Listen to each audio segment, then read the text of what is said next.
கர்த்தருடைய நாமத்திலே அன்பான வாழ்த்துக்கள் தெரிவித்துக் கொள்கிறேன். ഒരു ദിവസം കൊണ്ട് ഞാൻ തമിഴ് പഠിക്കും. റിൻസി പറയേണ്ടി വരില്ല, ഞാൻ തന്നെ പറയും. ஒரு நாள் அவங்களே தமிழ் கத்துப்பாங்களா, அவங்களே பேசுவாங்களா, റിൻസി தேவையில்லைங்கிறாங்க. ഓക്കെ, എനിക്ക് പറയാനുള്ളത് പകുതി ഈ സവിത പറഞ്ഞു. சொல்ல வேண்டியது பாதியும் சவிதா அக்கா சொல்லி முடிச்சிட்டாங்களா. എന്ത് പറയും. ഈ ക്യാമ്പിന്റെ തീം എന്താ?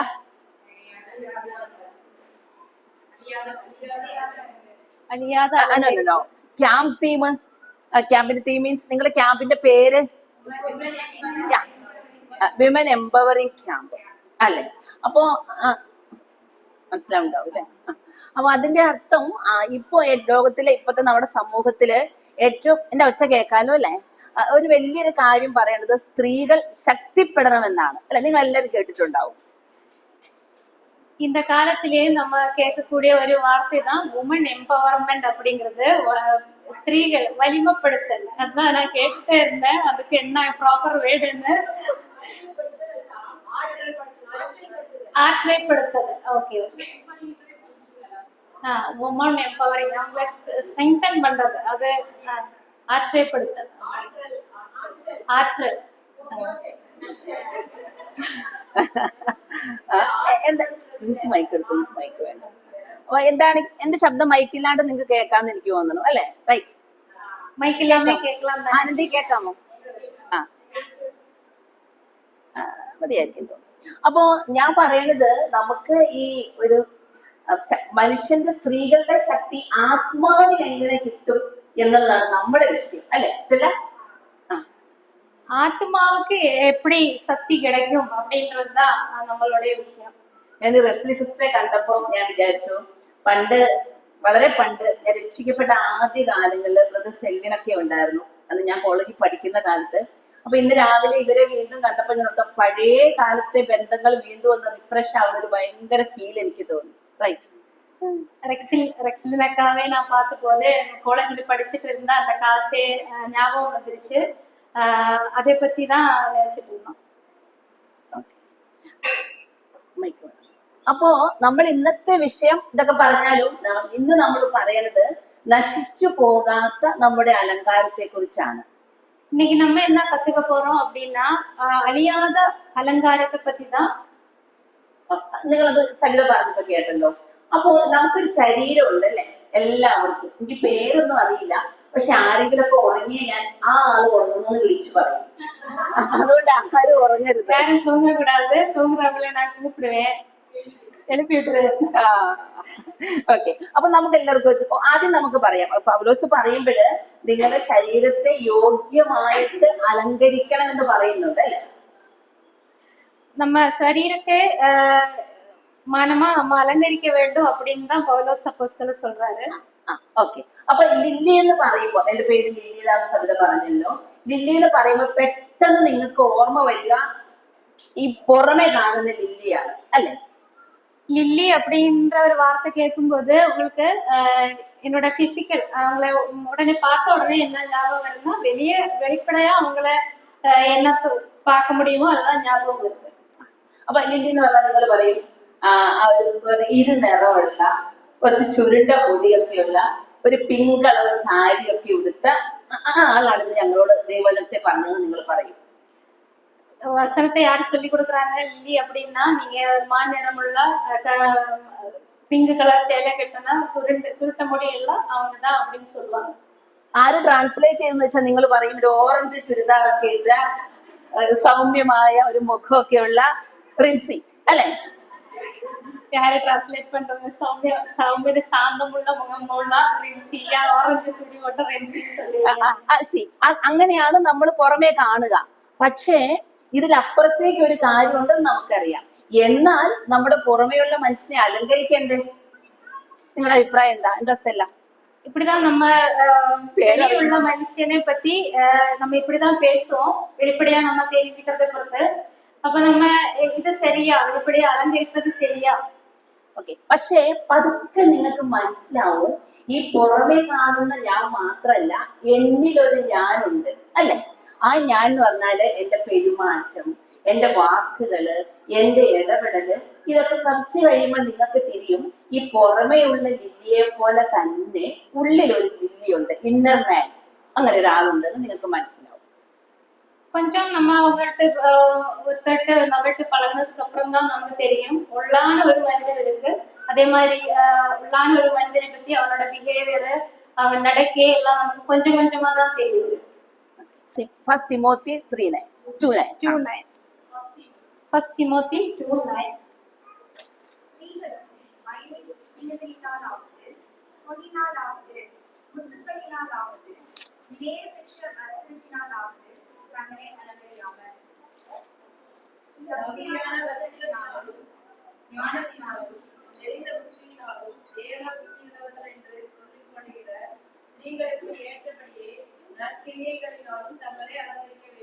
ഓക്കെ.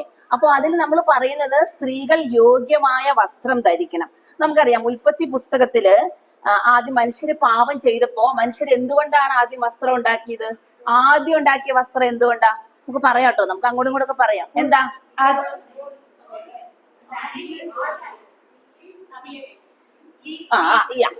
ஆதியாகமத்திலே கர்த்தர் முதலா வஸ்திரத்தை கொடுத்தாரு ஆதாமுக்கு எவாளுக்கு. எதனால, எந்த ஒரு பொருள்னால கொடுத்திருக்காங்க? നോ, ഫസ്റ്റ് ആദ്യത്തെ വസ്ത്രം ലീഫ്. റൈറ്റ്. നമ്മളൊരു തീരുമാനത്തിലെത്തി. ആദ്യം ഉണ്ടാക്കി കൊടുത്ത വസ്ത്രം അത്തിയില കൂട്ടി തുന്നിയ ഒരു വസ്ത്രം ഉണ്ടാക്കി കൊടുത്തു. അത്തിയിലയെ വെച്ച് முதலா വസ്ത്രത്തെ സെഞ്ചു കൊടുത്തു. പക്ഷെ കർത്താവ് വന്നപ്പോ, ദൈവം തോട്ടത്തിൽ നടക്കാനായിട്ട് വന്നപ്പോ ഈ ഇലയുടെ വസ്ത്രം മാറ്റി പിന്നെ ദൈവം എന്ത് വസ്ത്രം ഉണ്ടാക്കി കൊടുത്തു? തോലിന്റെ വസ്ത്രം. എന്റെ മലയാളം തിരിച്ചു.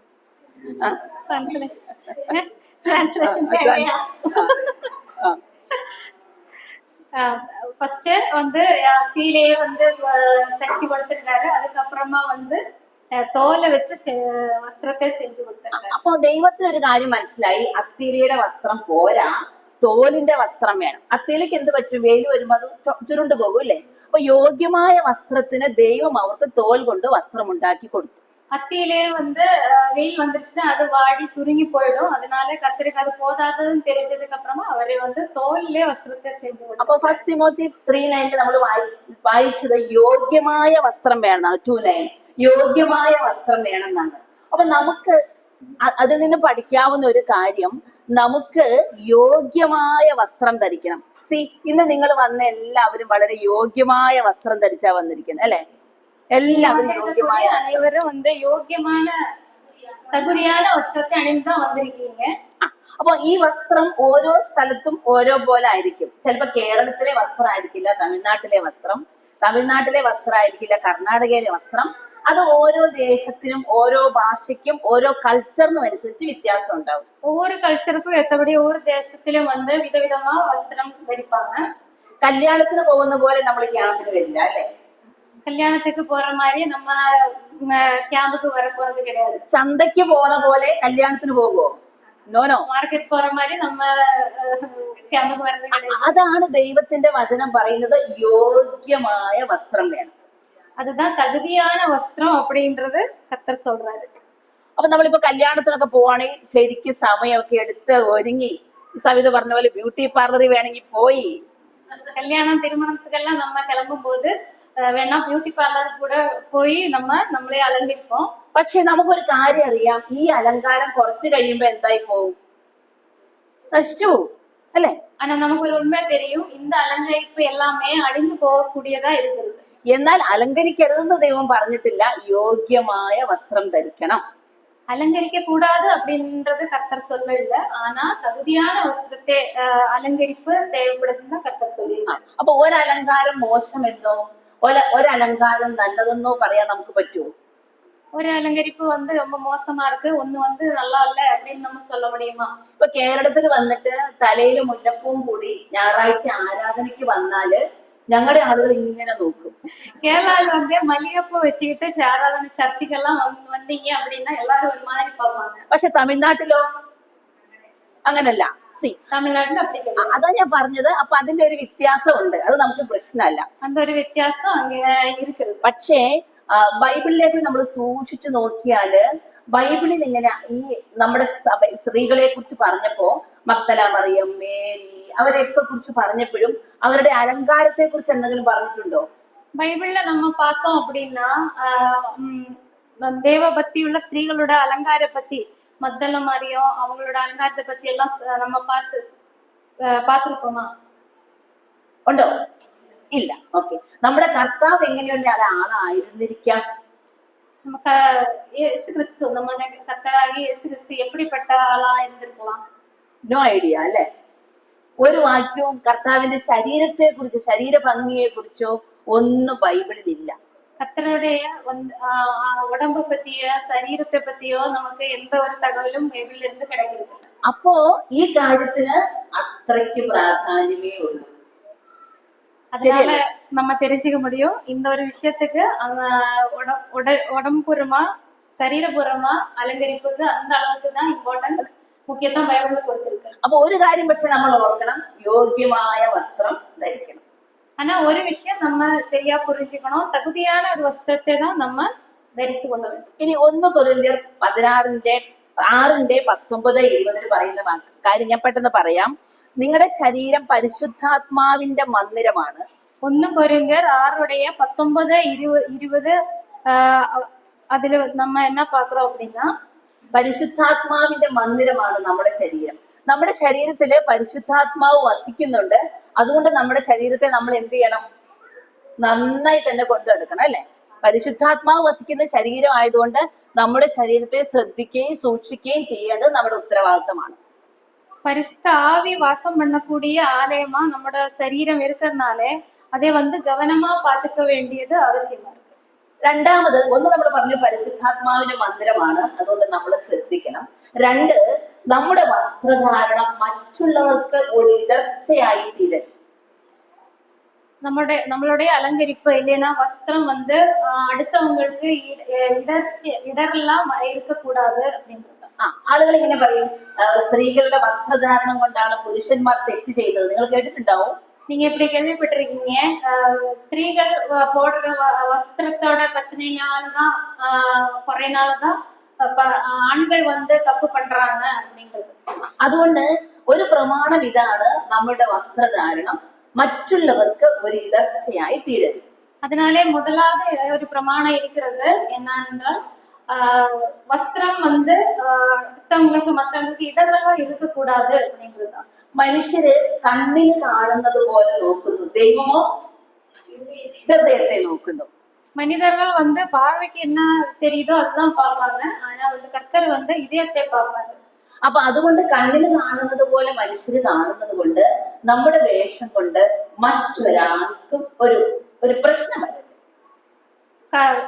பார்வையினாலே மனிதர்களுக்கு ஒரு பிரச்சனை வருது, பார்க்கறதுனாலேயே அவங்களுடைய വസ്ത്രത്തിനാലേ ഒരു പ്രശ്നം നമുക്ക് വരக்கூடாது. അപ്പൊ 2 കാര്യം നമ്മൾ പറഞ്ഞു. ഒന്ന്, പരിശുദ്ധാത്മാവിന്റെ മന്ദിരമാണ്, അതുകൊണ്ട് നമ്മൾ സൂക്ഷിക്കണം. 2, നമ്മുടെ വേഷം കൊണ്ട് മറ്റൊരാൾക്കും ഒരിടർച്ച വരാതെ സൂക്ഷിക്കണം. பரிசுத்த ஆவி இருக்கக்கூடிய ஆலயம் தான் நம்மளோட சரீரம், அதனால நம்ம வஸ்திரம் நல்லா தரிக்கணும். அதே மாதிரி அடுத்தவங்களுக்கு இடரல் வராம இருக்கிறதுக்காக நம்ம நல்ல വസ്ത്രത്തെ ധരിக்க വേണ്ടിയത് ആവശ്യമാണ്. ഇപ്പൊ ഇവിടെ ഞാൻ നോക്കുമ്പോ എല്ലാവരും വളരെ മാന്യമായ വേഷം ധരിച്ച് യോഗ്യമായ വേഷം ധരിച്ചാണ് വന്നിരിക്കുന്നത്. நான் இங்க பாக்குறேன், எல்லாரும் தகுதியான வஸ்திரத்தை தரித்து தான் வந்திருக்கிறீங்க. അപ്പൊ മാന്യമായ വേഷമൊക്കെ ധരിച്ച് നീറ്റായ ഡ്രസ്സൊക്കെ ഇട്ട് ആളുകൾ വന്നാൽ നമുക്കൊരു ഭയങ്കര കംഫർട്ടാ അല്ലെ? ഇപ്പൊ ഇന്ന് ക്യാമ്പിന് വന്നപ്പോ ആരെങ്കിലും ഇങ്ങനെ വീട്ടിൽ ജോലി ചെയ്യേണ്ട വേഷം കൊണ്ട് വന്നെങ്കിൽ നമുക്കൊരു വിഷമം ഉണ്ടാവും അല്ലെ?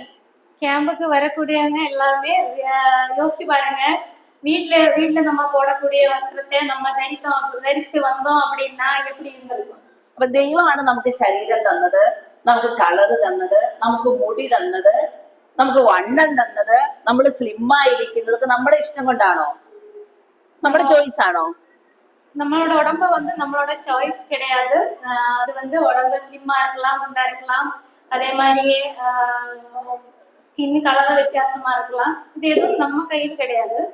അതുകൊണ്ട് നമ്മൾ നമ്മുടെ ആരോഗ്യം സൂക്ഷിക്കണം, അതാണ് ഞാൻ പറഞ്ഞത്.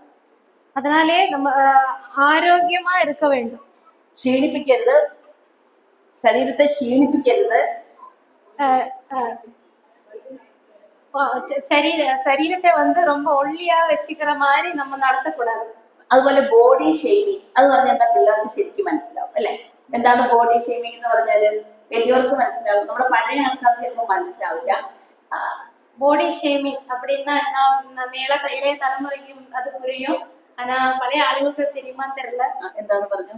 பாடி ஷேமிங் பாடியை பத்தி கிண்டல் பண்றது, தப்பா சொல்றது, ஒருத்தவங்களோட உருவத்தை பார்த்து அது வந்து உருவக்கேலி. അങ്ങനെ നമ്മൾ ചിലപ്പോ ആളുകൾക്ക് അത് ഭയങ്കര ഇൻസൾട്ട് ആയിരിക്കും അല്ലെ? அவங்க ரொம்ப அவமானமா ரொம்ப இன்சல்ட்டடா இருக்கும் அவங்கள பத்தி அப்படி சொல்றாங்க. നീ എന്താ ഇത്ര ക്ഷീണിച്ചു പോയത്? ரொம்ப ടയർഡാ മണിയാകെ அப்படின்னு கேட்டா അത് നമുക്ക് നല്ലതല്ല, അങ്ങനെ നമ്മൾ ചെയ്യരുത്. அந்த மாதிரி நம்ம கேள்வி கேட்கக்கூடாது. അപ്പൊ നമ്മൾ ഇത് ഇത്രയും നേരം പറഞ്ഞത് പുറമേയുള്ള അലങ്കാരങ്ങളെ കുറിച്ചൊക്കെയാണ്. നിങ്ങൾക്കത് മനസ്സിലായി ഞാൻ വിചാരിക്കുന്നു. ഒരു പ്രിൻസിപ്പിളെ ഞാൻ പറഞ്ഞുള്ളൂ. എന്താ അമ്മ ஒரே ஒரு பிரமாணம் தான் இப்ப நான் சொன்னேன். என்னன்னு சொல்ல முடியுங்களாமா? சொல்லுங்க. ഇങ്ങനെയാണോ? സൊല്ലങ്കോ യോഗ്യമായ തകുതിയായ വസ്ത്രം. ഓക്കെ, അതാണ് പുറമേയുള്ള മനുഷ്യനെ കുറിച്ച് പറയാനുള്ളത്. ഇനി നമുക്ക് നമ്മുടെ അകമയുള്ള മനുഷ്യന്റെ അലങ്കാരങ്ങളെ കുറിച്ച് പഠിക്കാം. அடுத்ததா நம்ம இது வெளிப்படையான மனுஷனை பத்தி நம்ம பார்த்தோம். அடுத்ததா நம்ம உள்ளான மனிதனை பத்தி அந்த மனிதனோட அலங்கரிப்பை பத்தி நம்ம பார்க்கலாம். എന്തായിരിക്കും ഈ ഉള്ളിലെ മനുഷ്യൻ എന്ന് പറഞ്ഞാൽ? സന്തോഷ് പ്രിയ പറയാമോ? What you mean? உள்ளான மனிதனோட அலங்கரிப்பு அப்படின்னா என்னன்னு சொல்ல முடியுங்களா?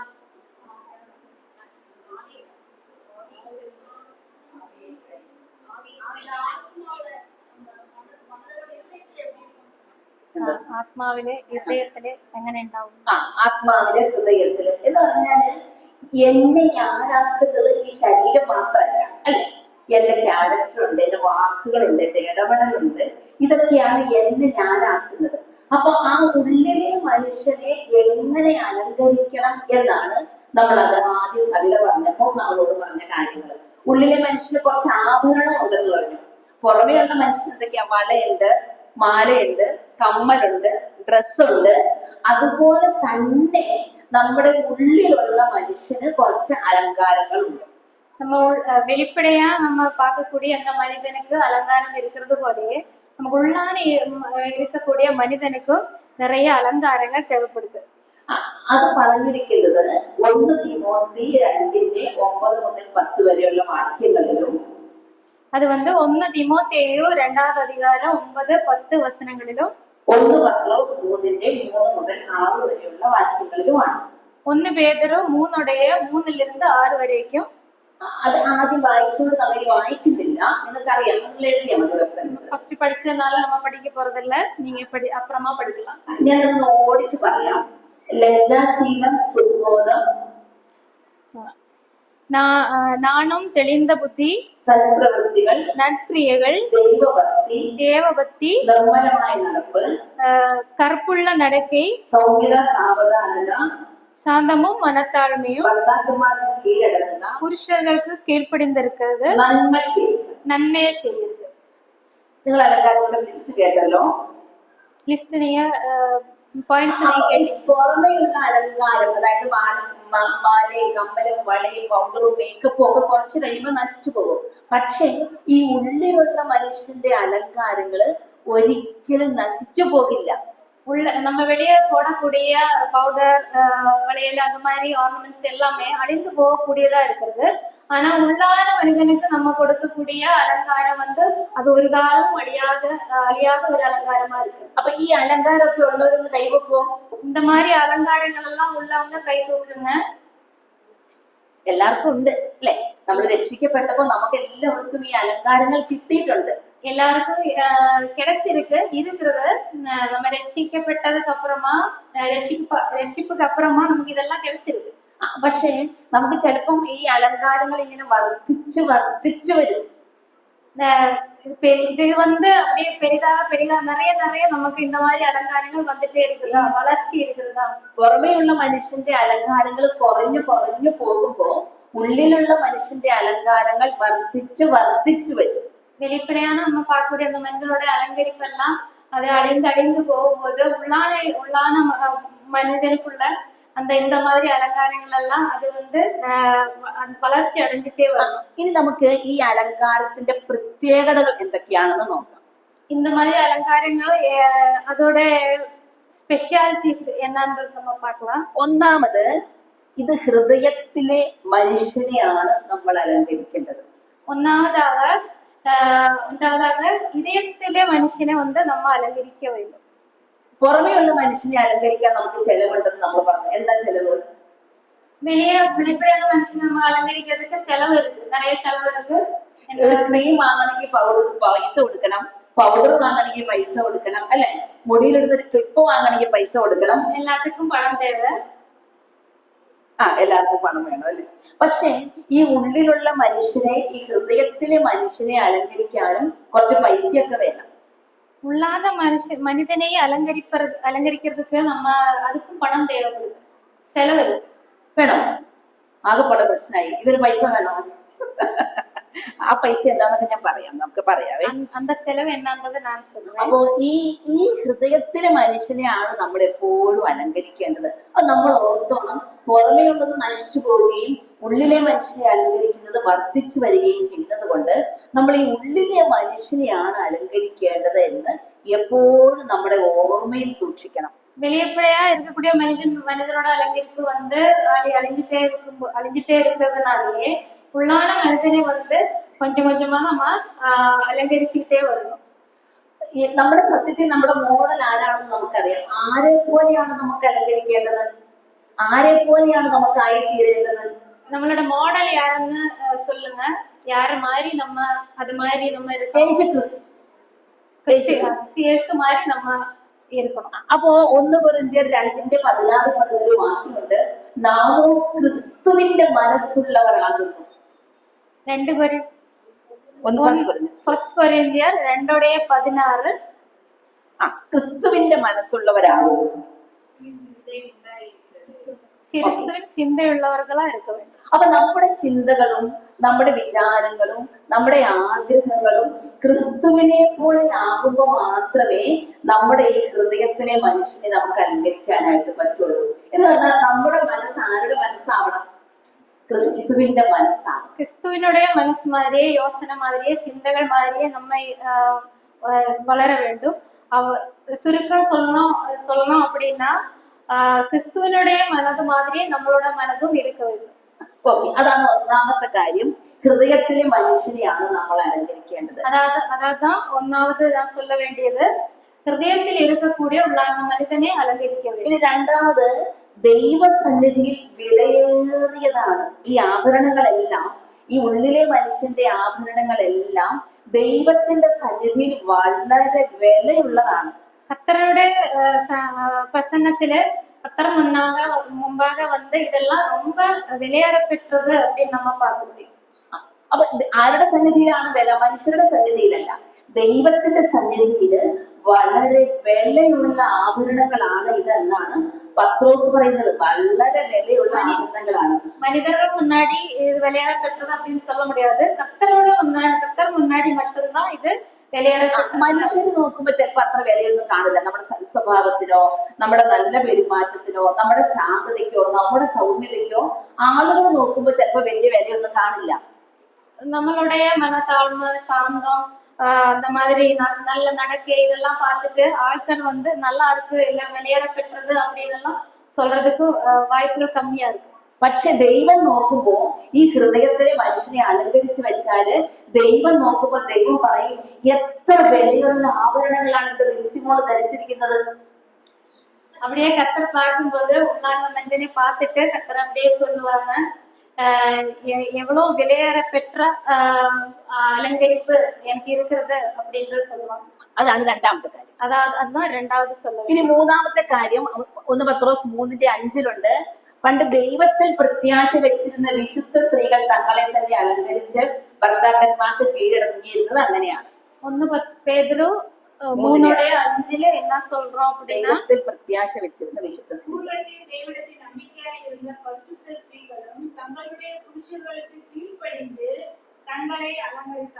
അപ്പൊ അന്നത്തെ സ്ത്രീകളുടെ പ്രത്യാശ എവിടെയായിരുന്നു എന്ന് പറഞ്ഞു. എവിടെയായിരുന്നു? ദൈവത്തിലായിരുന്നു അവരുടെ പ്രത്യാശ. அந்த காலத்து ஸ்திரீகள் அப்போ ஸ்திரீகளோட நம்பிக்கை எங்க இருந்துச்சு? தேவனிடத்தில் இருந்துச்சு. ആ ദൈവത്തിൽ പ്രത്യാശ വെച്ച സ്ത്രീകൾക്ക് ഉദാഹരണം പറഞ്ഞു, സാറയെ കുറിച്ച് പറഞ്ഞു അല്ലെ. ആ സാറയെ കുറിച്ച് പറഞ്ഞൊരു വാക്കുണ്ട്, വിശുദ്ധ സ്ത്രീകൾ. എന്താ വാക്ക്? ഹോളി. சாராளை பத்தி எங்க சொல்லியிருக்காங்க, പരിശുദ്ധ സ്ത്രീ. പരിശുദ്ധ സ്ത്രീ. അപ്പൊ നമ്മളെ കുറിച്ച് കർത്താവിന് അങ്ങനെ പറയാൻ പറ്റുമോ? ഇതൊക്കെ എന്റെ ദൈവത്തിൽ പ്രത്യാശ വെച്ചിരിക്കുന്ന വിശുദ്ധ സ്ത്രീകളാണ് നമ്മളെല്ലാവരും എന്ന് എന്നെ നിങ്ങളെ കുറിച്ച് പറയാൻ പറ്റുമോ? கர்த்தர் அப்படி சொல்லுவாரா? நம்ம ஒவ்வொருத்தங்களை பத்தியும் கர்த்தர் மேல நம்பிக்கை வச்ச பரிசுத்த ஸ்திரீ அப்படின்னு கர்த்தர் அழைப்பாரா? നമ്മളെ കർത്താവ് എങ്ങനെ നോക്കുന്നേ?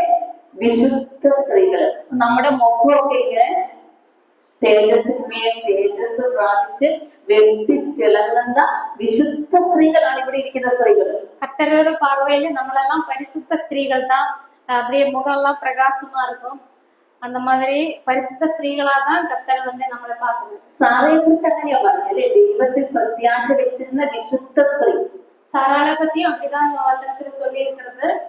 கர்த்தர் தேவன் மேலே நம்பிக்கை வச்சிருந்தா பரிசுத்த ஸ்திரீ அப்படின்னு. അപ്പൊ നമ്മളെ കുറിച്ചും ദൈവം കാണുന്നത് ഈ അലങ്കാരങ്ങളൊക്കെ അടങ്ങി നിൽക്കുന്ന വിശുദ്ധ സ്ത്രീകളായിട്ടാണ് ദൈവമക്കളെ എല്ലാം, സഹോദരിമാരെ എല്ലാം ദൈവം കാണുന്നത്. நம்ம ஒவ்வொரு சகோதரிகளையும் கர்த்தர் அப்படிதான் பாக்குறாரு. கர்த்தர் மேலே நம்பிக்கை வச்ச பரிசுத்த ஸ்திரீகளா கர்த்தரை வந்து பாக்குறாரு. അപ്പൊ നമ്മൾ എന്തൊക്കെ പഠിച്ചു? ഹൃദയത്തെ അലങ്കരിക്കണമെന്ന് പഠിച്ചു, ഹൃദയത്തെ അലങ്കരിക്കണം, ദൈവത്തിന്റെ സന്നിധിയിൽ വിലയേറിയതാണ് പഠിച്ചു, கர்த்தர் முன்னாடி நம்ம விலையேற பெற்றவங்க அப்படி நம்ம படிச்சோம். നമ്മൾ ദൈവത്തിൽ പ്രത്യാശ വെച്ച വിശുദ്ധ സ്ത്രീകളാണ് പഠിച്ചു. கர்த்தர் மேலே நம்பிக்கை வச்ச பரிசுத்த ஸ்திரீகள் அப்படின்றது நம்ம கத்துக்கிட்டோம். നമ്മളൊക്കെ വിശുദ്ധ സ്ത്രീകളല്ലേ? நம்ம எல்லாம் பரிசுத்த ஸ்திரீகள் தானே? Okay, very good. ഇനി ഇപ്പൊ ഇത്രയൊക്കെ നമ്മൾ പഠിച്ചു. ഇനി നമുക്ക് ഈ അലങ്കാരങ്ങളൊക്കെ ഒന്ന് വാങ്ങണ്ടേ? ഈ അലങ്കാരങ്ങളൊക്കെ വാങ്ങണം. എവിടെ പോകണം? കടയിൽ പോവാം. ഇവിടെ അടുത്ത് എവിടെയാ കട? അവിടെ എവിടെയാ? திருச்சி. இந்த அலங்கரிக்கக்கூடிய பொருட்கள் எல்லாம் நம்ம வாங்கணும் இல்லையா? திருச்சிக்கு போய் வாங்கலாமா? திருச்சிക്ക് പോയിട്ട് നമ്മൾ കടയിൽ പോയി ചോദിക്കുകയാണ്, കുറച്ച് ലജ്ജാശീലവും സുബോധവും വേണം, തരുമോ കടക്കാര്? கடையில போயிட்டு நம்ம திருச்சிக்கு ஒரு கடையில போயிட்டு நானும் வேணும், கொஞ்சம் தெளிந்த புத்தி வேணும் அப்படின்னு கேட்டா கொடுப்பாங்களா? ഇവിടെ കിട്ടില്ല പറയും അല്ലെ? இங்க அது கிடைக்காது. അപ്പൊ നമുക്ക് അലങ്കാരങ്ങളുടെ എണ്ണം നോക്കാം. ആദ്യം നമുക്ക് ലജ്ജാശീലത്തെയും സുബോധത്തെയും ഒരുമിച്ച് നോക്കാം. ലജ്ജാശീലം, സുബോധം. முதலாவதாக நம்ம நாணம் தெளிந்த புத்தி அது எப்படி கிடைக்கிறது? ഈ നാണം നാണം എന്നാണ് തെലുങ്കിൽ തമിഴിലല്ലേ. അപ്പൊ നാണം എന്നൊക്കെ പറഞ്ഞാൽ ഇങ്ങനെ നിക്കണത്, இப்படி இதுதான் நாணமா? ഇതെന്താ നാണമാ? അതാണോ ബൈബിൾ ഉദ്ദേശിക്കുന്ന നാണം? இதுதான் வயசுல சொல்லக்கூடிய நாணமா? ആരെങ്കിലും വരുമ്പോ വാതിലിന്റെ പുറകിൽ ഇങ്ങനെ നിന്ന് നോക്കുന്നതാണോ அதற்கு பின்னாடி இப்படி வெக்கப்பட்டு நிக்கிறது தான், அதுதான் நாணமா? നാണമാ? അല്ല അല്ലേ? அது கிடையாது. ഞങ്ങൾ ഈ കഴിഞ്ഞ ദിവസം ഞങ്ങൾ യങ് സിസ്റ്റേഴ്സിന്റെ ഒരു ഗ്രൂപ്പ് ഉണ്ട്. അപ്പൊ ആ ഗ്രൂപ്പില് ഇതെ കുറിച്ച് പറഞ്ഞപ്പോ ഒരു കൊച്ചനോട് ചോദിച്ചു, ആന്റി എന്താണ് ഈ ലജ്ജാശീലം? அப்போ சிஸ்டர்ஸ் குரூப்ல அவங்க கிளாஸ் எடுத்துட்டு இருக்கும்போது ஒரு பிள்ளை வந்து கேட்டுச்சா, இந்த மாதிரி ஆன்டி நாணம் இல்ல ലജ്ജാശീലം அப்படின்னா என்னன்னு കേട്ടുവച്ചാ. അതൊന്നും അല്ലെന്ന് നമുക്കറിയാം അല്ലേ. എന്താ ഈ ലജ്ജാശീലം? മലയാളത്തിൽ ലജ്ജാശീലം, തമിഴ് നാണം എന്ന് പറഞ്ഞാൽ നമ്മുടെ ഉള്ളിലുള്ള ദൈവകൃപയുടെ ഒരു പ്രതികരണമാണ് അല്ലെ. നമ്മുടെ ഉള്ളിലുള്ള ദൈവകൃപയുടെ പ്രതികരണം. നാണിച്ചു മറഞ്ഞിരിക്കുക, ഒന്നും മിണ്ടാതിരിക്കുക, അയ്യോ എനിക്ക് നാണാന്ന് പറഞ്ഞ് കൊച്ചു പിള്ളേർ ഓടുന്ന പോലെ പെരക്കാത്തേക്ക് ഓടുക, അതൊന്നും അല്ല നാണം. நமக்குள்ளான மனுஷனுக்குள்ள ஒரு கர்த்தர் கிருபையை கொடுத்திருக்கிறாரு. இந்த கிருபையோட ரியாக்ஷன் தான் நாணம் அப்படிங்கிறது. Modesty and humility. അതായത് നമ്മളൊരു കാര്യങ്ങൾ ചെയ്യുമ്പോൾ പുരുഷന്മാർക്കുണ്ടോ ലജ്ജാശീലം? ஆண்களுக்கு இருக்கிறதா நாணம் அப்படிங்கிறது? ഉണ്ടോ? இருக்கிறதா? ഇല്ല അല്ലേ. ആണുങ്ങളെ കുറിച്ച് നമ്മൾ അങ്ങനെ പറയില്ല. ആണുങ്ങളെ പറ്റി നമ്മൾ அப்படி சொல்றது கிடையாது. അത് കഴിഞ്ഞിട്ട് ഉടനെ ഒന്ന് തിമോത്തിയിൽ പറയുന്നത്, പുരുഷന്റെ മേൽ അധികാരം നടത്താനോ കർത്തൃത്വം നടത്താനോ ഞാൻ സമ്മതിക്കുന്നില്ല. അതൊക്കെയാണ് തൊട്ട് താഴെ പറയുന്നത്. அதுக்கு கீழே நம்ம என்ன படிக்கிறோம்னா, ஆண்கள் மேல அதிகாரம் பண்றதுக்கெல்லாம் அதிகாரம் கொடுக்கவில்லை அப்படின்னு சொல்றாங்க. അപ്പൊ ഞാൻ പറഞ്ഞല്ലോ, ദൈവകൃപയുടെ പ്രതികരണം എന്ന് പറഞ്ഞ ദൈവത്തെ ബഹുമാനിക്കുന്ന ഒരു ഭാവം, അതാണ് ലജ്ജാശീലം എന്ന് പറഞ്ഞാൽ. கர்த்தரை மானிக்கக்கூடிய ஒரு பாவம், அதுதான் உண்மையான நாணம் அப்படிங்கிறது. അതോ പുരുഷന്റെ മേൽ അധികാരം നടത്താനോ പുരുഷന്റെ മേൽ കർത്തൃത്വം നടത്താനോ അനുവദിക്കാത്തതാണത്.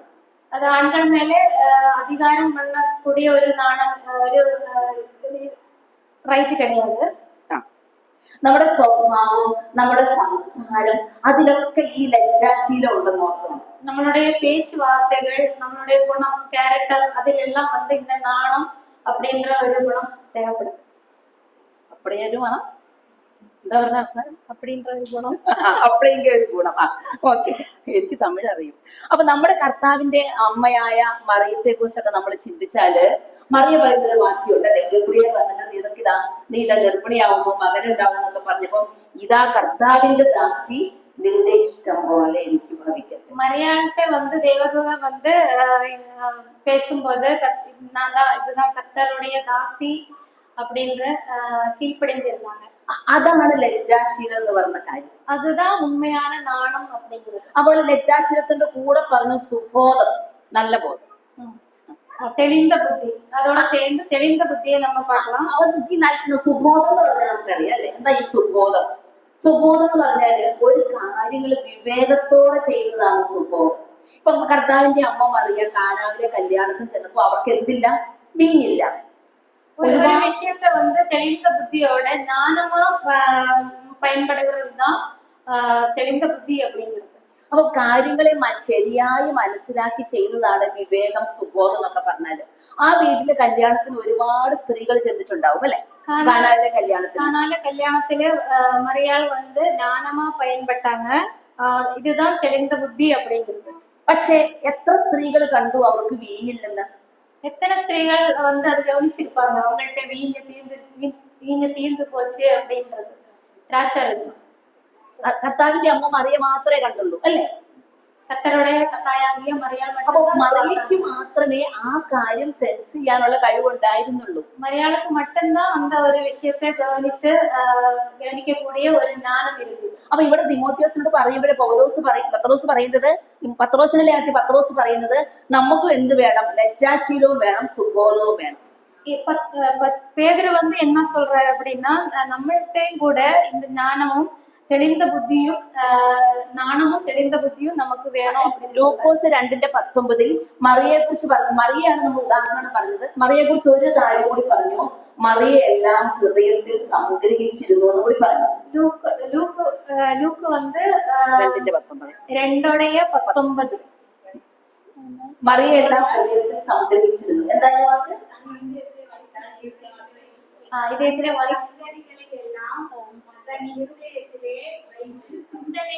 ചിന്തനെ പണി.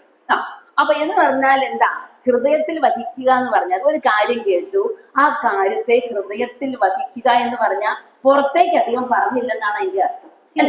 இதயத்திலே சிந்தனையில வைத்துக்கொண்டால் அப்படின்னா என்ன அர்த்தம்? அது வெளியே எதுவும் நம்ம பேசிட்டு இருக்கல, சொல்லல அப்படின்றதுதான் அர்த்தம். ലൂക്കോസ് 2:51 പറയുന്നുണ്ട് ഹൃദയത്തിൽ സംഗ്രഹിച്ചു. ലൂക്ക് 2:51 കൂടെ அப்படிதான் சொல்றாங்க. അതിൽ നിന്ന് എനിക്ക് പറയേണ്ട ഒരു കാര്യം, സഹോദരിമാരായ നമുക്ക് ഈ ഒരു ഗുണം പല കാര്യങ്ങളും ഹൃദയത്തിൽ സംഗ്രഹിച്ചാൽ മതി. ഹൃദയത്തിൽ സിന്തനയെ வைக்கக்கூடியவங்களா நம்ம இருக்க வேண்டும், நம்ம ஒவ்வொரு சகோதரிகளும் அப்படின்றதுதான் நான் சொல்லுவேன். ലജ്ജാശീലം വേണം, സുബോധം വേണം. അതിനോട് കൂടെ ചേർത്ത് ഞാൻ പറഞ്ഞതാണ് ഹൃദയത്തിൽ സംഗ്രഹിക്കുക. ஞானம் தேவைப்படுது, தெளிந்த புத்தி தேவைப்படுது. அதே மாதிரியே சிந்தைகளே இதயத்திலே வைக்கக்கூடியவங்களா நம்ம இருக்கணும். അത് നിങ്ങൾക്കത് മനസ്സിലായെന്ന് ഞാൻ വിചാരിക്കുക. ഈ ഹൃദയത്തിൽ സംഗ്രഹിക്കുക എന്ന് പറഞ്ഞാൽ ഞാൻ പറഞ്ഞു പുറത്തേക്ക് വന്നില്ല, ഇവിടെ അങ്ങ് സൂക്ഷിച്ചു വെച്ചു. இதயத்துக்குள்ளே அவங்க வைத்தாங்க, வெளிப்படையா எதுவும் சொல்லவே இல்லை. அதுதான் நான் மீன் பண்றேன். അത് മനസ്സിലായെന്ന് വിചാരിക്കണം. ഇനി രണ്ടാമത്തെ ഗുണം സൽപ്രവർത്തികൾ ചെയ്യുക എന്നുള്ളതാണ്. രണ്ടാമത് ഗുണം அப்படின்றது നற்ക്രിയകളെ செய்ய வேண்டும் அப்படின்றதுதான். എഫേസ്യരിൽ പറയുന്ന കാര്യം നമുക്കറിയാം, അല്ലെ? സൽപ്രവൃത്തികൾക്കായിട്ട് നിങ്ങളെ ക്രിസ്തുവേശുവിൽ സൃഷ്ടിച്ചിരിക്കുന്നു. எபேசியரோட புத்தகத்துல என்ன சொல்லியிருக்கோம் அப்படின்னா, നற்ചെയ്തികൾക്കാകவே നമ്മൾ സൃഷ്ടിക്കപ്പെട്ടിരിക്കും. 1 തെസ്സലോനിക്കർ 5:15 അറിയാം, എല്ലാവരോടും എപ്പോഴും നന്മ ചെയ്തുകൊണ്ടിരിപ്പിൻ. എല്ലാവരോടും എപ്പോഴും നന്മ ചെയ്തുകൊണ്ടിരിപ്പിൻ. எப்போதுமே நற்கிரியைகள் செய்யக்கூடியவங்களா நம்ம இருக்க வேண்டும் அப்படின்றது எபேசியர் 5:15 நம்ம வாசிக்கிறோம். ഇന്നൊരു സൽപ്രവൃത്തി ചെയ്ത ഒരാളൊന്ന് കൈവന്നിക്കാവും. ഒരു സൽപ്രവൃത്തി ഒരു നற்கிரியை நான் செஞ்சுட்டேன் அப்படின்னு சொல்றாங்க. എന്താ സവിത പറയാമോ?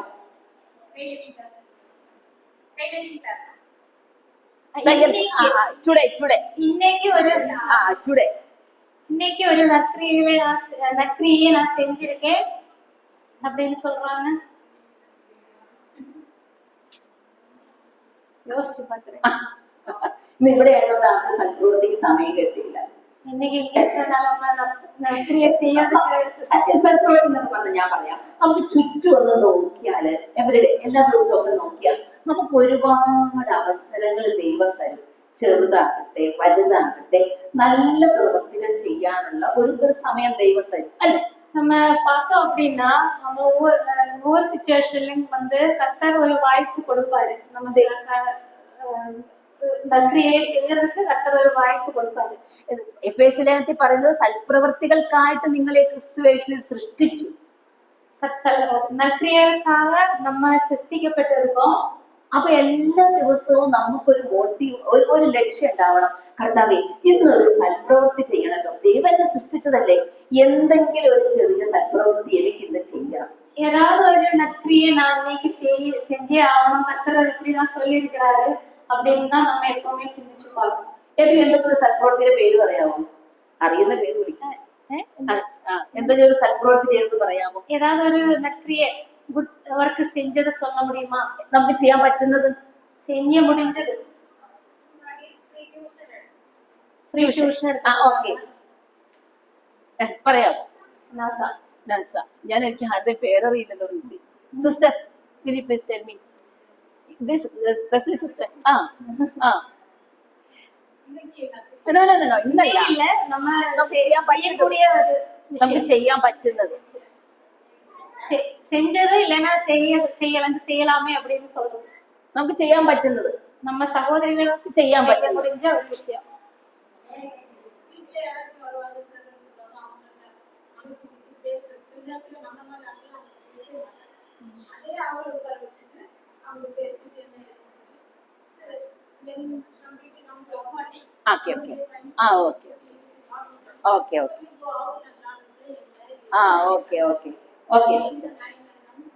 നമുക്ക് ഒരുപാട് കാര്യങ്ങൾ ചെയ്യാം. എനിക്ക് ഒന്നിനും അവസരം ഇല്ലാന്ന് നിങ്ങൾ ആരും ചിന്തിക്കരുത്. എനിക്ക് വായ്പ കിടക്കവേ ഇല്ല அப்படின்னு நம்ம சொல்ல முடியாது. കുട്ടികൾക്ക് മുതല് ഏറ്റവും ഏറ്റവും പ്രായമായവർക്ക് വരെ ചെയ്യാൻ പറ്റും.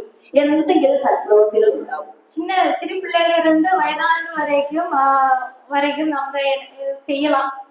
നற்ക്രിയകൾ செய்யலாம். മറന്നു പോകരുത്. ഇതെന്താ? അലങ്കാരത്തെ കുറിച്ച് നമ്മൾ പറയുന്നത്. ഹൃദയത്തിലെ മനുഷ്യന്റെ അലങ്കാരത്തെ കുറിച്ചാണ് നമ്മൾ പറയുന്നത്. മനുഷ്യനുடைய അലങ്കരിപ്പെ പറ്റി தான் நம்ம பேசுறோம். സൽപ്രവൃത്തി ഒന്നും ചെയ്തിട്ടില്ലെങ്കിൽ ദൈവം നോക്കുമ്പോ പറയും, അയ്യോ ഇന്ന് ഒരു അലങ്കാരവും ഇല്ലല്ലോ. நற்கிரியை செய்யல அப்படின்னா கர்த்தர் பார்த்துட்டு அப்படிதான் சொல்வாரு, நீங்க எதுவுமே செய்யல, இன்னைக்கு எந்த ஒரு அலங்கரிப்பும் இல்லையே. അത് എന്തൊക്കെ ചെയ്യുന്ന നിങ്ങൾ തന്നെ തീരുമാനിച്ചോളൂ. പക്ഷെ ഒരു ലിസ്റ്റ് ഉണ്ടാക്കണം, എനിക്ക് എന്തൊക്കെ ചെയ്യാൻ പറ്റും. ஒவ்வொருத்தங்களும் ஒவ்வொரு மாதிரி, அதனால எனக்கு என்ன பண்ண முடியும் அப்படின்றத ஒரு லிஸ்ட் நீங்க எழுதி வச்சுக்கலாம், பண்ணலாம். ഓക്കെ. ഇനി മൂന്നാമത്തെ അലങ്കാരം ദൈവഭക്തിയാണ്. மூணாவது அலங்கரிப்பு தேவபக்தி. ദൈവഭക്തി. ദൈവഭക്തി എല്ലാവർക്കും അറിയാൻ ഞാൻ വിചാരിക്കുന്നു. ദൈവഭക്തി എന്താണ്? எல்லாருக்கும் அது தெரியும்னு நினைக்கிறேன். தேவபக்தி அப்படின்னா என்னங்கிறது. പക്ഷെ ഒരു കാര്യം ഞാനതിൽ പറയാൻ ഉദ്ദേശിക്കുന്നത്, நான் என்ன சொல்ல விரும்புறேன் அப்படின்னா, ദൈവഭക്തിയുടെ ഒരു പ്രധാന ലക്ഷണമായിട്ട് ഞാൻ പറയുന്നത് സംതൃപ്തമായൊരു മനസ്സ്. സാറ്റിസ്ഫാക്ഷനോட திருப்தியோட இருக்கக்கூடிய ஒரு மனது, அதுதான் தேவபக்தியோட லட்சணம். 1 തിമോത്തി 6:6 പറയുന്ന വാക്യം ഇതാണ്: അലംഭാവത്തോടു കൂടിയ ദൈവഭക്തി വലുതായ ആദായമാകുന്നതാണ്. 1 തിമോത്തിയും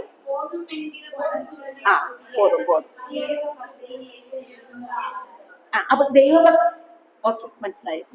അപ്പൊ ദൈവഭക്തിയെ കുറിച്ച് ഞാൻ പറഞ്ഞത് നമ്മൾ സാധാരണ ഭക്തി എന്ന് പറഞ്ഞതുപോലെയല്ല, സംതൃപ്തമായ ഒരു മനസ്സാണ് ദൈവഭക്തിയുടെ ഒന്നാമത്തെ ലക്ഷണം. போதும் அப்படிங்கிற ஒரு மன குணம் தான் தேவபக்தியோட ലക്ഷണം அப்படிங்கிறது. 2 രാജാക്കന്മാർ 4:13 നമ്മൾ ശൂനേക്കാരത്തെയും എലീശയെയും കാണുന്നുണ്ട്. 2 Kings's 4:30.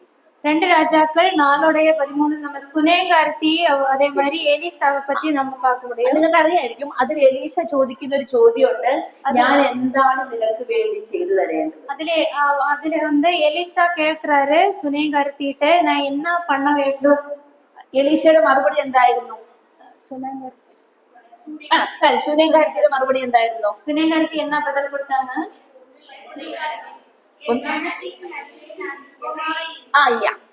ഞാൻ സ്വജനത്തിന്റെ മധ്യ സുഖമായിരിക്കുന്നു, എനിക്കൊന്നും ആവശ്യമില്ല. ആക്ച്വലി അവർക്ക് സുനേകാർത്തിക്ക് ആവശ്യമുണ്ടായിരുന്നോ? യെസ്. എന്തായിരുന്നു ആവശ്യം? മകനില്ല അല്ലെ?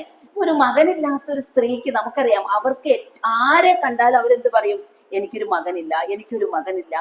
പക്ഷെ ഇവിടെ ശൂനേകാരത്തി പറയാണ്, പ്രവാചക, ഞാൻ സംതൃപ്തിയോടെ ജീവിക്കുന്നു. അതാണ് ദൈവഭക്തിയുടെ ഏറ്റവും വലിയ ലക്ഷണം. சுனேகார்த்திக்கு தேவை இருந்துச்சு, நமக்கு பார்த்தாலே தெரியும். அவனுக்கு பிள்ளை இல்ல, அது ஒரு தேவையா வேணா தேவ புருஷன்ட்ட கேட்டிருந்துக்கலாம். ஆனா மனதிலே வந்து அவள் திருப்தி அடைந்தவளா போதும் அப்படின்ற ஒரு மனதோட இருந்ததுனாலே, நான் സ്വജനത്തിൻ മധ്യേ நான் നലമായിരിக்கிறேன், സുഖമായിരിக்கிறேன் அப்படின்ற ഒരു பதில் தான் கொடுத்தாங்க. നമ്മുടെ ജീവിതത്തില് ഒരുപാട് പ്രശ്നങ്ങൾ ഉണ്ടാകും, ഒരുപാട് പ്രയാസങ്ങൾ ഉണ്ടാകും അല്ലെ? നമ്മുടെ வாழ்க்கையிலே நிறைய பிரச்சனைகள் இருக்கலாம். പക്ഷെ ഈ പ്രശ്നങ്ങളൊക്കെ ഒരാളുകളോട് പറഞ്ഞിട്ടൊന്നും നമുക്ക് പരിഹാരം ഉണ്ടാകുക എന്നുള്ളത് അത്ര എളുപ്പമല്ല.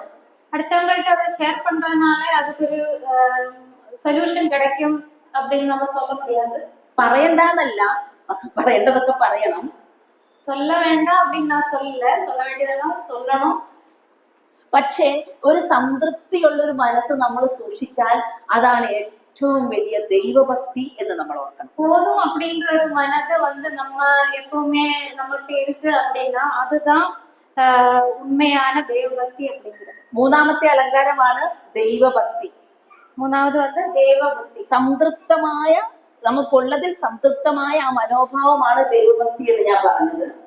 போதும் அப்படிங்கிற மனதோட மனோபாவம். നാലാമത്തെ അലങ്കാരം, നാലാവதாக അലങ്കരിപ്പ് அப்படின்னா ഫസ്റ്റ് പീറ്റർ 3:1 നിർമ്മലമായ നടപ്പ്. 1 பேதுரு 3:1 நம்ம பார்க்கிறோம். നിർമ്മലമായ ഭയത്തോടു കൂടിയ കർപ്പുള്ള നടക്കை. നിർമ്മലമായ നടപ്പ്. ഇവിടെ പറയുന്നത് അവിശ്വാസികളായ ഭർത്താക്കന്മാരുടെ സ്ത്രീകളോടാണ്. இங்க யார்கிட்ட சொல்றாங்க அப்படின்னா விசுவாசிகள் இல்லாதவங்களுடைய அவங்கள்ட்ட தான் சொல்றாங்க. പക്ഷേ ആ നിർമ്മലമായ നടപ്പ് നമുക്ക് എല്ലാവർക്കും വേണ്ട ഒരു അലങ്കാരമാണ്. பயத்தோடு கூடின கற்புள்ள நடக்கையை நமக்கு ஒவ்வொருவருக்கும் இருக்க வேண்டிய ஒரு குணம். ഈ നിർമ്മലമായ നടപ്പിന് എന്ത് വേണമെന്നറിയോ? നിർമ്മലമായ ഒരു ഹൃദയം വേണം. கற்புள்ள ஒரு நடக்கைக்கு என்ன முதலாவதாக என்ன வேண்டும் அப்படின்னா കർപ്പുള്ള ഒരു ഇതയം നമുക്ക് തേർപ്പെടും.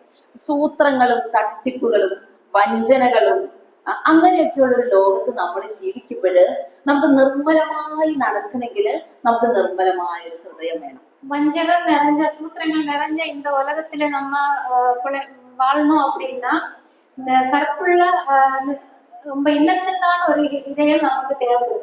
നമ്മുടെ ഹൃദയമൊക്കെ നിർമ്മലമായിരിക്കും എന്ന് ഞാൻ വിചാരിക്കാം. കർത്താവ് രക്ഷിക്കപ്പെട്ടപ്പോൾ നമുക്കൊരു ശുദ്ധമായ നിർമ്മലമായ ഒരു ഹൃദയം തന്നു. நம்ம രക്ഷിക്കപ്പെട്ടപ്പോ வந்து കറുപ്പുള്ള ഒരു ഹൃദയത്തെ കർത്താവ് வந்து നമുക്ക് കൊടുത്തിരുന്നു. പരിശുദ്ധാത്മാവ് നിറഞ്ഞിരിക്കുന്ന ഒരു ഹൃദയത്തെ കർത്താവ് നമുക്ക് തന്നു. പരിശുദ്ധ ആവിനായ നിറയக்கூடிய ഒരു ഹൃദയത്തെ കൊടുത്തിരിക്കാரு. നമ്മുടെ ഹൃദയം എങ്ങനെയുണ്ട് ഇപ്പൊ നമ്മുടെ ഹൃദയം എപ്പടി ഇருக்கு? ശുദ്ധമായ ഹൃദയം, ദൈവത്തിന്റെ പരിശുദ്ധാത്മാവ് നിറഞ്ഞിരിക്കുന്ന ഹൃദയമാണ്. പരിശുദ്ധ ആവി നിരുമ്പ് ഇറക്കக்கூடிய ഒരു ഹൃദയമാണ്. ക്രോധവും ദേഷ്യവും ഒക്കെ നിറഞ്ഞിരിക്കുന്ന ഹൃദയമാണോ നമുക്കുള്ളത്? கோபம் பகை அந்த மாதிரி எல்லாம் நிறைந்து இருக்கக்கூடிய ஒரு இதயம் நமக்கு இருக்கிறதா? കോപം നിറഞ്ഞിരിക്കുന്ന ഹൃദയം നമുക്കുണ്ടോ? கோபத்தால் நிறைந்திருக்கக்கூடிய ஒரு இதயம் நமக்கு இருக்கிறதா? കർത്താവ് നോക്കുമ്പോ പറയും, അയ്യോ ഒട്ടും അലങ്കാരം ഇല്ലല്ലോ. കർത്താവ് பார்த்துட்டு சொல்வாரு, നമ്മുടെ അലങ്കരിപ്പേ ഇല്ല. നമ്മുടെ കോപം കൊണ്ട് പറയുന്ന വാക്കുകള് ഇതൊക്കെ എവിടെ പ്രശ്നം ഉണ്ടാകുമെന്ന് അറിയാമോ? ഹൃദയം നിർമ്മലമായിരിക്കില്ല. ഹൃദയം നിർമ്മലമല്ലെങ്കിൽ എന്ത് നന്നാവില്ല? നടപ്പും നന്നാവില്ല. கோபத்தோட நம்ம சொல்லக்கூடிய வார்த்தைகள் வந்து இதயத்துல இருந்துதான் வருது அப்படின்னு நம்ம பாக்குறோம்.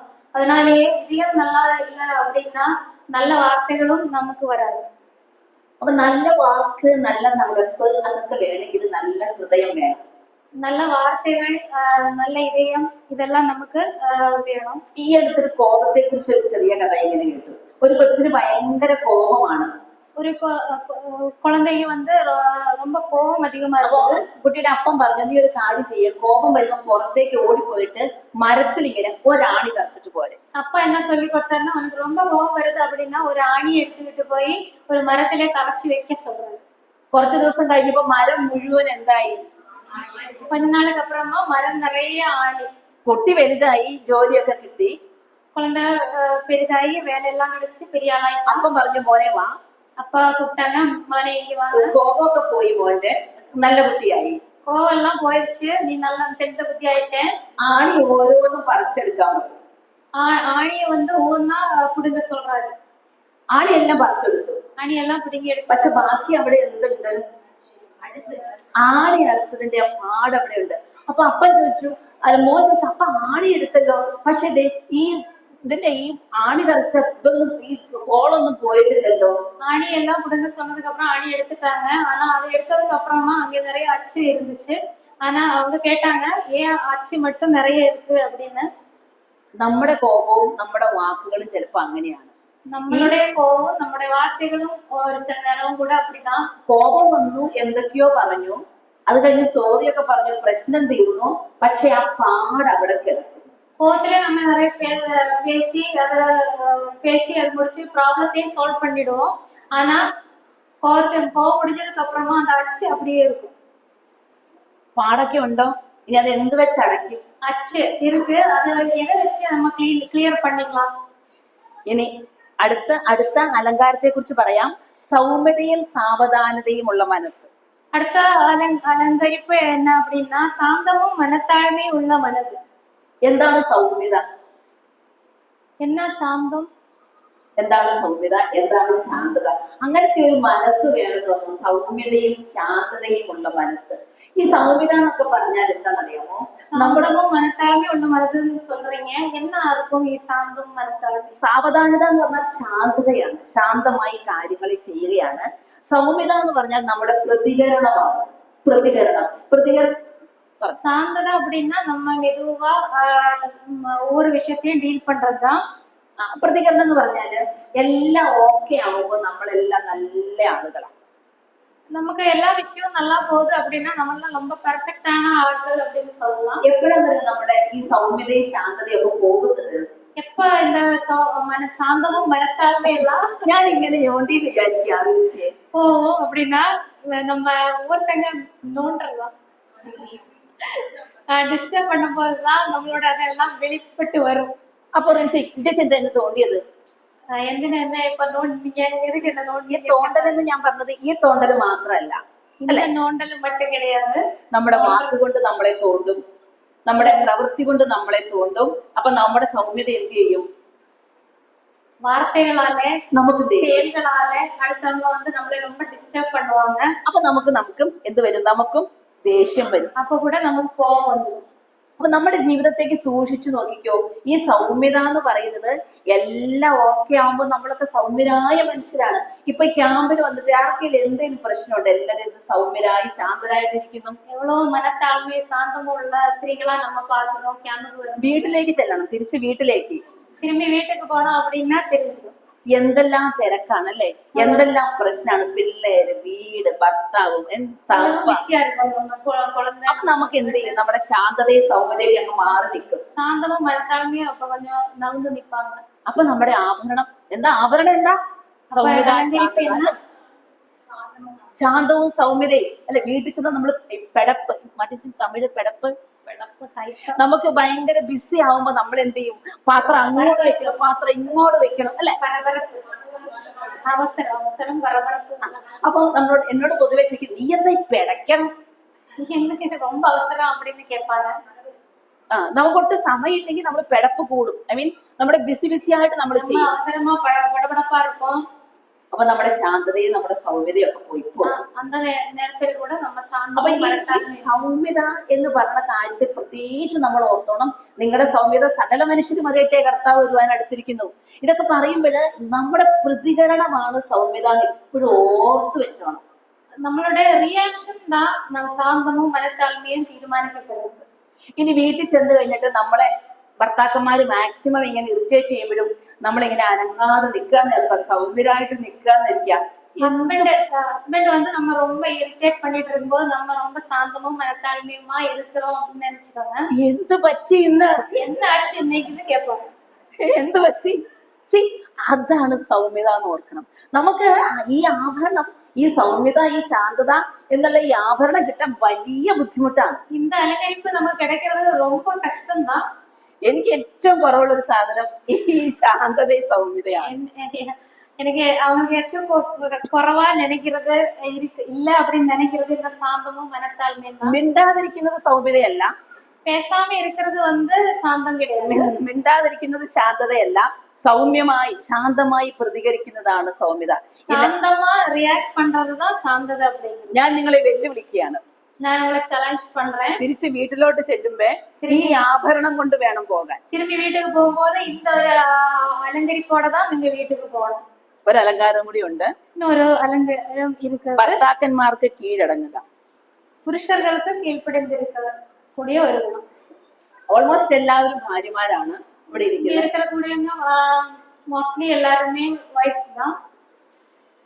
ഈ കേട്ട് ഈ കീഴടങ്ങണം കീഴടങ്ങണം എന്ന് കേട്ട് നമ്മുടെ തലയൊക്കെ മരച്ചു തുടങ്ങി. கீழ்ப்படிந்திருக்க வேண்டும் கீழ்ப்படிந்திருக்க வேண்டும் அப்படின்னு கேட்டு கேட்டு நம்ம மறுத்து രക്ഷിക്കപ്പെട്ടപ്പോ തൊട്ട് 18 വയസ്സ് തൊട്ട് നമ്മളെ കേൾക്കുന്നതാണ്, ഭാര്യമാരെ നിങ്ങളുടെ ഭർത്താക്കന്മാർക്ക് സകല. 18 വയസ്സിൽ ഇருந்து രക്ഷിക്കപ്പെട്ടതിൽ നിന്ന് നമ്മൾ ഇതെല്ലാം കേട്ടിട്ട് இருக்கோம். കീഴ്പ്പടിந்திരിക്കുക. ഇന്ന് വരെ നമ്മൾ ആരും ശരിക്കും കീഴ്പ്പെട്ടിട്ടില്ല. വരേക്കും നമ്മൾ കീഴ്പ്പെട്ടിരിക്കുമോ? ഇതൊരു വലിയൊരു എന്താ പറയാ, ഒരു വലിയ ചർച്ചാ വിഷയവും വലിയ പ്രശ്നമുള്ള ഒരു കാര്യമാണ്. ഇത് വലിയ ഒരു ചർച്ച കൂടിയ ഒരു വിഷയമാതാ இருக்கிறது. എന്റെ അഭിപ്രായത്തില് ഈ കീഴ്പ്പെടുക എന്ന് പറഞ്ഞാല് എന്ത് പറഞ്ഞാലും എസ് സാർ എന്ന് പറയുന്നതല്ല. கீழ்ப்படிதல் அப்படின்னா என்ன சொன்னாலும் எஸ் சார் அப்படின்னு சொல்றது கிடையாது. അങ്ങനെ നമുക്കാവില്ല. നമ്മൾ രണ്ട് വീട്ടിലെ വ്യത്യസ്തരായ രീതികളുള്ള രണ്ട് മനുഷ്യരാണ് അല്ലെ? രണ്ട് വ്യത്യസ്ത ഗുണങ്ങളുള്ള മനുഷ്യർക്ക് தான். അപ്പൊ പ്രോബ്ലം ഉണ്ടാകില്ലേ? അപ്പൊ കീഴടങ്ങണമെന്ന് അടങ്ങണ്ടെന്ന് ഞാൻ പറഞ്ഞിട്ടില്ല. ഓക്കെ. അപ്പൊ ഇതിന് പ്രശ്നം നമ്മുടെ അഭിപ്രായങ്ങൾ മാന്യമായി പറയുക. நம்மளுடைய அபிப்பிராயங்கள் வந்து சொல்ல வேண்டியதெல்லாம் வந்து ரொம்ப சாந்தமா சொல்ல வேண்டும். അപ്പൊ ഈ പ്രശ്നം വരുമ്പോഴാണല്ലോ കീഴടങ്ങളുടെ ആവശ്യം. பிரச்சனை வரும்போதுதான் கீழ்ப்படிதல் தேவை. അല്ലെങ്കിൽ കീഴടങ്ങേണ്ട ആവശ്യമില്ല, നമ്മളെ കീഴടങ്ങിയാണ് വരുന്നത്. അപ്പൊ ഒരു കാര്യങ്ങൾക്ക് വിരുദ്ധ അഭിപ്രായങ്ങൾ വരില്ലേ? ഇത് വ്യത്യസ്തമായ ഒപ്പീനിയൻസ് വരலாம். രണ്ടഭിപ്രായങ്ങൾ വരാം. ആ അഭിപ്രായങ്ങൾ വരുമ്പോഴ് ദൈവം വെച്ചിരിക്കുന്ന ഒരു പ്രമാണമാണ്, ഭാര്യമാർ വ്യത്യസ്ത അഭിപ്രായങ്ങൾ വരുമ്പോൾ ഭർത്താക്കന്മാരുടെ അഭിപ്രായത്തിനോട് കീഴ്പ്പെട്ടുകൊള്ളുക. രണ്ട് ഒപ്പീനിയൻ വരുம்போது கர்த்தர் சொல்லி இருக்கிறபடியே கர்த்தருக்கு கீழ்ப்படிந்திருக்க வேண்டும். அதே மாதிரி அதுதான் சொல்றது புருஷர்களுக்கு கீழ்ப்படிந்திருக்க. ചിലപ്പോ നമുക്ക് സന്തോഷമായിട്ട് കീഴടങ്ങാൻ പറ്റില്ല. ഒരു ചില നേരം നമ്മൾ സന്തോഷമാ കീഴ്പ്പടിந்திருக்க முடியுமா? പക്ഷെ ദൈവത്തിന്റെ വചനം പറയുന്നു, അങ്ങനെ ഒരു കാര്യങ്ങൾ വരുമ്പോൾ കുടുംബം എന്ന സ്ഥാപനത്തിന്റെ ശരിയായ ഉള്ള നടത്തിപ്പിന് വേണ്ടി ഭാര്യമാർ ഭർത്താക്കന്മാർക്ക് അവർക്ക് ഇഷ്ടമല്ലെങ്കിലും കൂടി എന്ത് ചെയ്യണം? കീഴടങ്ങണം. പിടിക്കാമ ഇരുന്നാലും കൂടെ രണ്ട് ഡിഫറെന്റാன ഒപ്പീനിയൻ വരുമ്പോൾ കർത്തരുടെ സിത്തത്തിൻപടിയെ വസനത്തിൻപടിയെ നമ്മൾ കീഴ്പ്പടിந்திருக்க. നമ്മൾ ജോലി ചെയ്യുന്ന സ്ഥലത്ത് ഒരു ഓഫീസോ സ്കൂളോ എന്താണെങ്കിലും സൂപ്രണ്ട് പറയുന്നത് മറ്റുള്ളവർ അനുസരിക്കണം. നമുക്ക് ഇഷ്ടമൊന്നുമല്ല. വേല ചെയ്യുന്ന ഇടത്തിൽ നമ്മൾ ഹയർ ഒഫീഷ്യൽസ് சொல்றது നമ്മൾ കേൾക്കറോല്ല, കീഴ്പ്പടിந்திருக்கிறோம். ഒരു രഹസ്യം കൂടി ഇതിലുണ്ട്. ചില കാര്യങ്ങൾ നമുക്ക് അവർ പറയുന്നത് അത്ര യോജിപ്പുണ്ടാവില്ല. ഇതിലൊരു സീക്രട്ട് என்னன்னா, அவங்க சொல்ற மோஸ்ட்லி விஷயங்கள் வந்து நம்ம வந்து അഗ്രി பண்ண முடியாத மாதிரி தான் இருக்கும். ഇപ്പൊ പറയാൻ നമുക്ക് ഒരാളുണ്ട് അല്ലെ? ആ ആളെടുത്ത് പോയിട്ട് പറയണം, കർത്താവേ ഈ പറയുന്നത് അത്ര ശരിയാന്ന് എനിക്ക് തോന്നുന്നില്ല, പക്ഷെ നിന്റെ വചനത്തെ ഞാൻ അനുസരിക്കുന്നു. പക്ഷെ ഇത് മനസ്സിലാക്കാനുള്ള ഒരു തിരിച്ചറിവ് കൊടുക്കുന്നത് നമുക്ക് നമ്മുടെ കർത്താവിനോട് പറയാലോ. നമ്മളെ புரிஞ்சிக்கக்கூடிய ஒரு ஆள் இருக்கிறாங்க.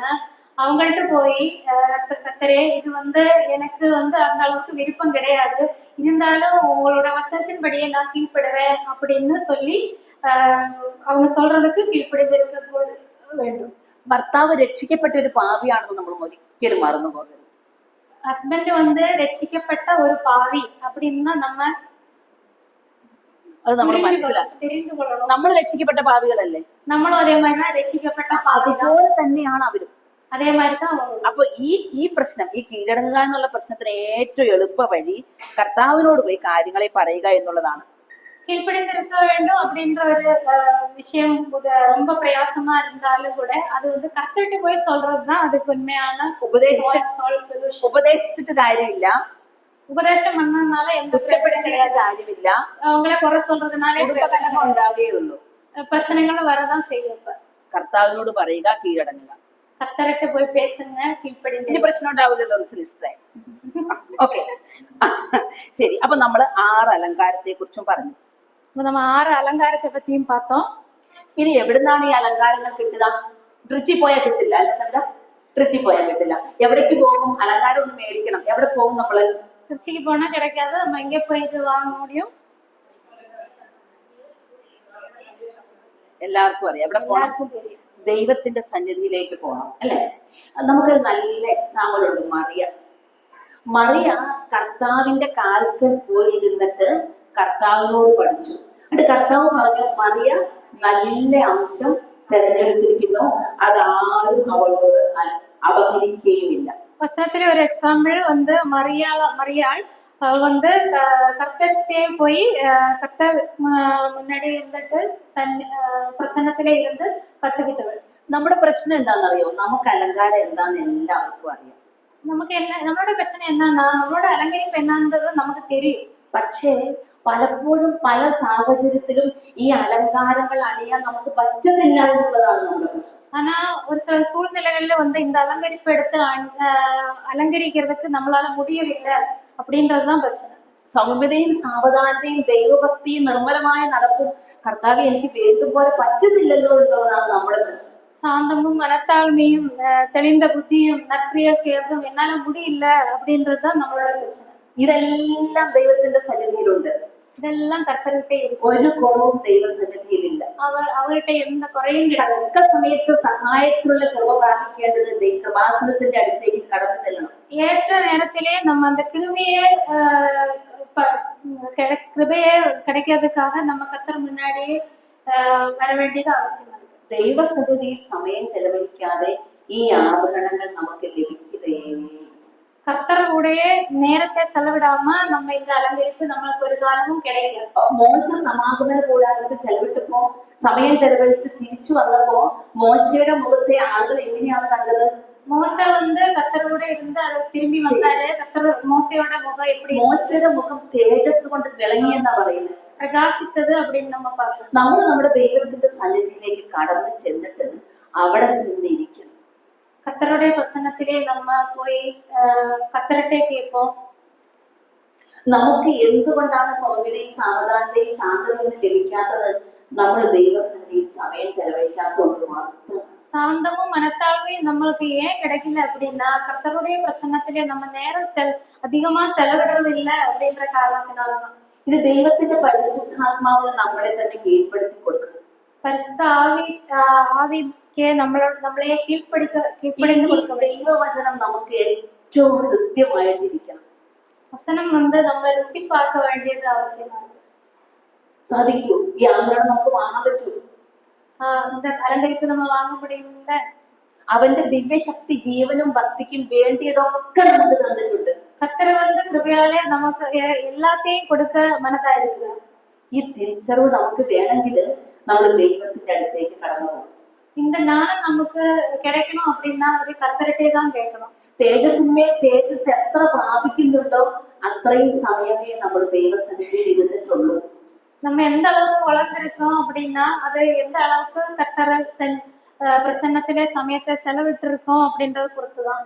ഒരു 2-3 നമുക്കറിയാവുന്ന കാര്യം തന്നെ ഞാൻ വേഗം പറയാം.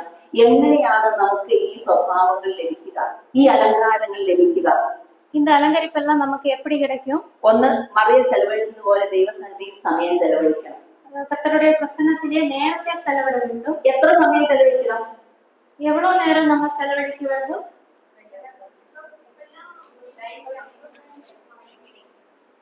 നമുക്ക് സമയമുണ്ടോ? രാവിലെ തുടങ്ങി വൈകുന്നേരം വരെ 12 മണി വരെ അധ്വാനിക്കുന്ന സ്ത്രീകൾക്ക് സമയമുണ്ടോ? காலையில இருந்து சாயந்தரம் நைட் வரைக்கும் புரியல.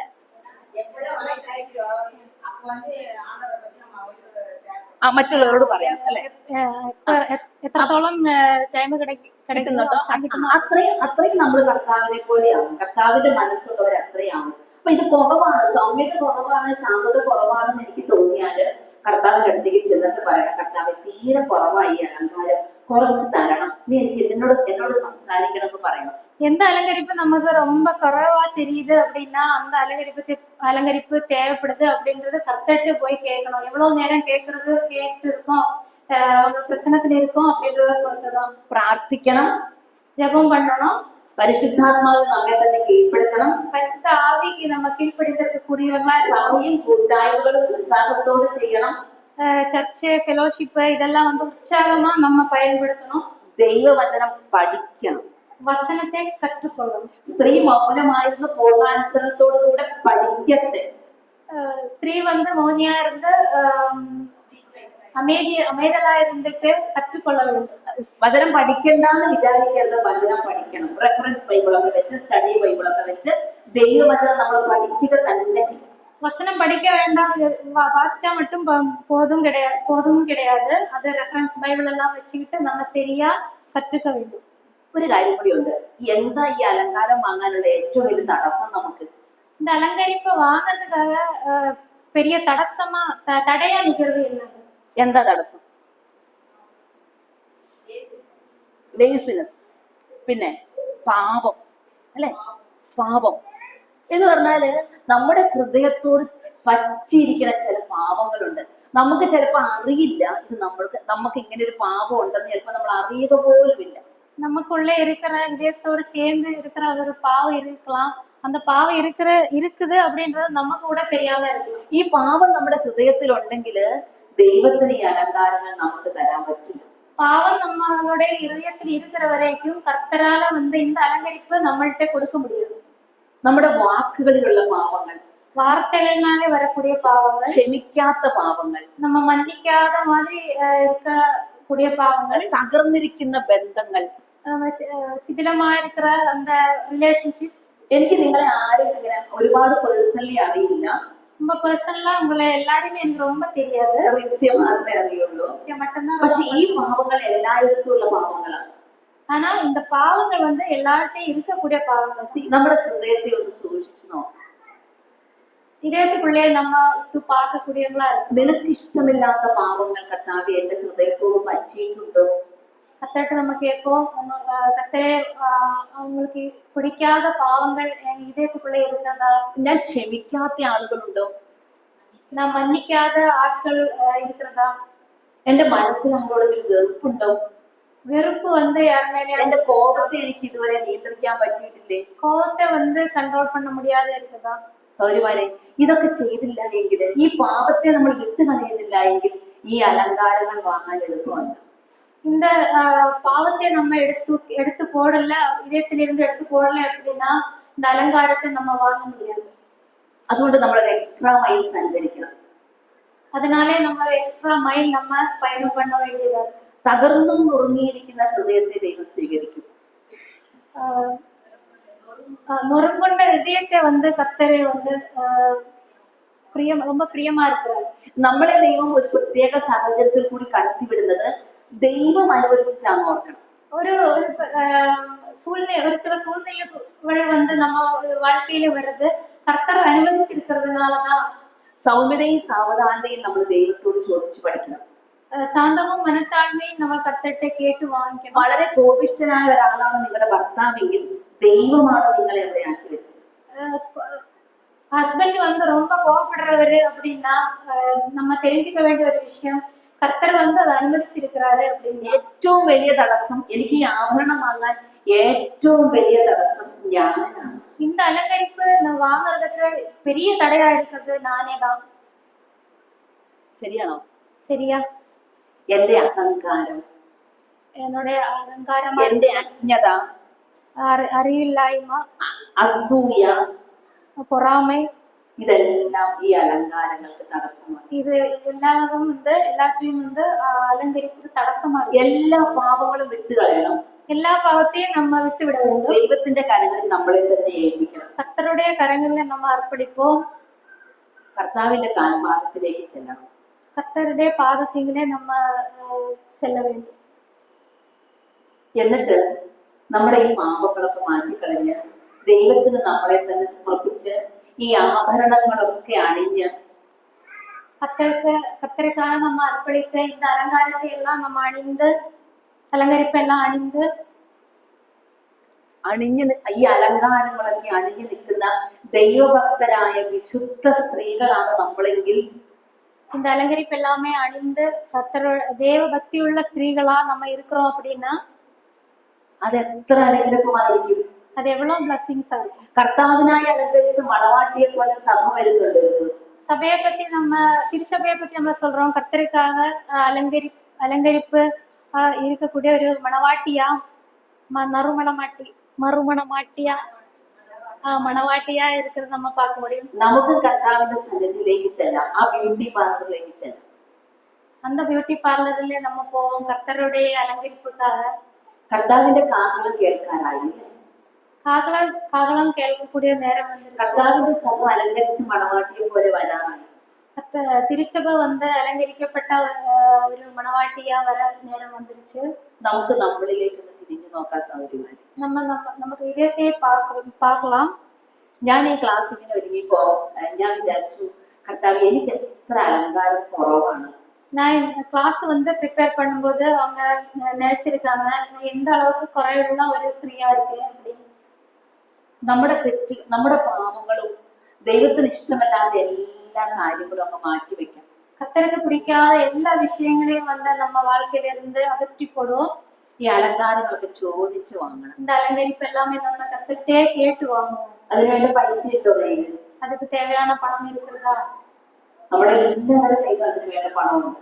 எல்லார்ட்டையும் அதுக்கு தேவையான ദൈവത്തിന്റെ കൃപ ധാരാളമായിട്ട് തന്നിട്ടുണ്ട്. கர்த்தருடைய கிருபையும் நமக்கு தாராளமா கொடுத்திருக்காரு. ഇടയ്ക്കിടയ്ക്ക് ഈ ആഭരണങ്ങളൊന്ന് നോക്കണം, ചെക്ക് ചെയ്ത് നോക്കണം. அப்பப்ப நம்ம வந்து நமக்கு இந்த அலங்கரிப்பெல்லாம் இருக்கிறதா அப்படின்றது செக் பண்ணி பார்த்துட்டே இருக்கணும். എന്റെ സുബോധത്തിന് കുറഞ്ഞു പോയിട്ടുണ്ടോ കർത്താവേ? என்னுடைய தெளிந்த புத்தி ஏதாவது குறைந்து സാവധാനതയും കുറഞ്ഞിട്ടുണ്ടോ? சாந்தமும் மனத்தாழ்வையும் குறைந்து போயிருந்தோ? കുറഞ്ഞു പോയിട്ടുണ്ടോ?